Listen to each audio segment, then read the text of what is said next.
Meta AI Simple Guide. Hello everyone, welcome to our channel and let's explore Meta AI. So this is a great way and it is still building, and it is built on one of the most advanced models till date when it comes to AI. It is built on Llama 3 and it will help you with the instructions, visual ideas, and also solving nuanced problems of your daily life.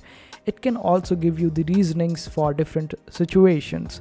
So it will basically help you with all the kinds of brainstorming that is going on with you and around your life, and it will also solve you the questions of your life in a better and efficient way.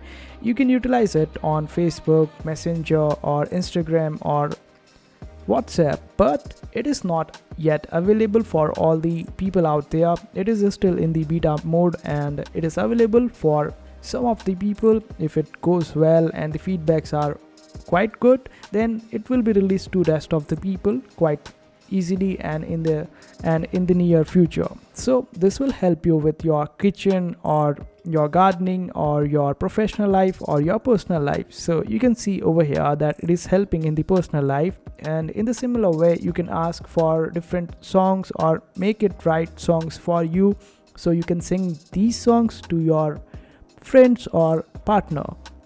So this way it would be able to help you out in future. So this is going to be your go-to when it comes to searching for any questions that you have instead of Google in the future. So I hope this short tutorial was helpful in understanding Meta AI. Make sure to hit that subscribe button, turn the notifications on, and see you in the next video.